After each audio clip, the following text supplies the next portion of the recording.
Assalamualaikum warahmatullahi wabarakatuh. Di sini kelompok kami akan mempresentasikan tentang bab isu-isu manajemen sumber daya manusia dengan mata kuliah manajemen strategik dengan dosen pengempu Ibu Ratna Dwi Jayanti SEMM. Dengan tujuan untuk memenuhi tugas evaluasi akhir semester tahun 2021-2022. Di sini kami beranggotakan saya Sylvia Mufarijul bin Majidah dengan NIM 2162038 dan rekan-rekan saya Gabriela Wibisono dengan NIM 1962121, Esther Nola Christine 1962032, dan Della Febri Nurmalinda dengan NIM 2062007 dan Anissa Febrianti D dengan NIM 2062014. Submateri yang akan kita bahas yang pertama yaitu tentang pengertian sumber daya manusia, yang kedua isu-isu dalam manajemen sumber daya manusia, yang ketiga penyebab isu dan jenis-jenis isu, yang keempat pentingnya isu dalam manajemen sumber daya manusia, dan yang kelima pengelolaan sumber daya manusia. Yang pertama yaitu tentang pengertian sumber daya manusia.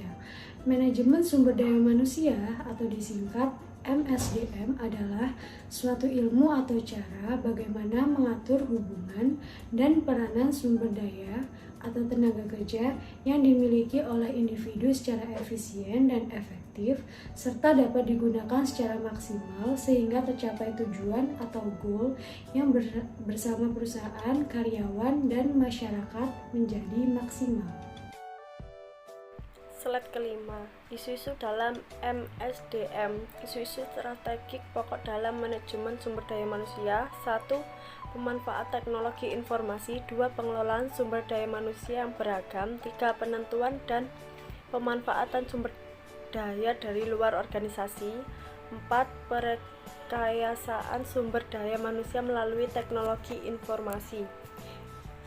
Isu-isu kontemporer dalam pengelolaan sumber daya manusia. 1. Mengelola perampingan perusahaan. 2. Pengelola keanekaragaman angkatan kerja. Keanekaragaman angkatan kerja mempengaruhi aktivitas MSDM.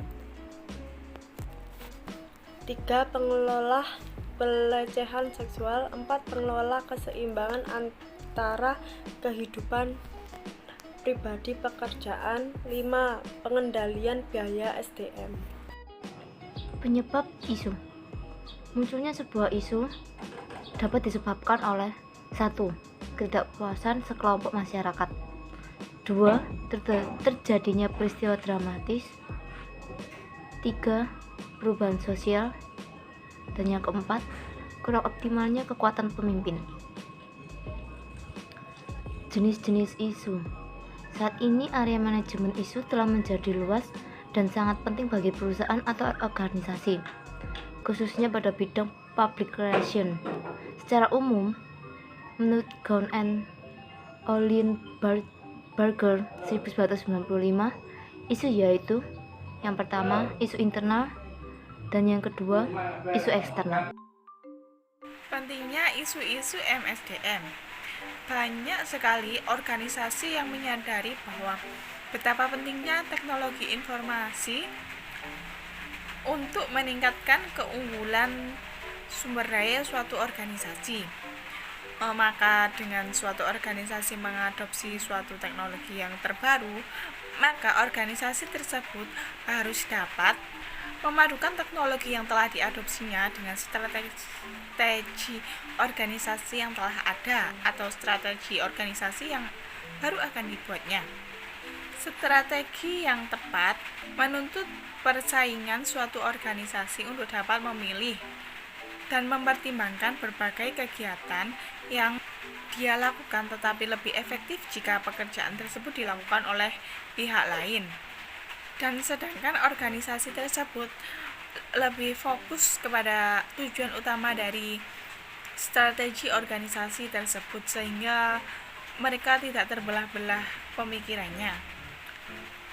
Perubahan yang sangat cepat mulai dari teknologi dan perkembangan zaman ini menuntut suatu organisasi untuk melakukan perubahan keseluruhannya agar mereka tidak tertinggal zaman dan tertinggal oleh teknologi yang semakin canggih ini.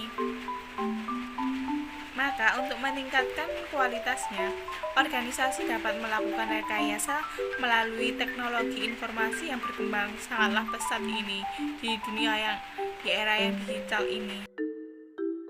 Berikutnya, pengelolaan MSDM terhadap beberapa isu strategik. Organisasi harus memadukan aplikasi yang mereka pilih dengan strategi organisasi tersebut. Brodik dan Beutrao menyarankan hal sebagai berikut. Yang pertama, organisasi yang menerapkan cost leadership sebaiknya memilih transaction processing system, reporting atau tracking system yang lebih cocok karena dalam organisasi sedemikian orang bekerja lebih keras dan memungkinkan berbagai penghematan. Yang kedua, organisasi yang menerapkan strategi quality sebaiknya memilih expert system. Dalam organisasi sedemikian orang bekerja lebih pandai dan dengan sistem tersebut memungkinkan untuk memberi kepuasan kepada pelanggan kita. Yang ketiga, organisasi yang menerapkan strategi innovation sebaiknya memilih decision system karena dalam organisasi sedemikian orang bekerja dengan visi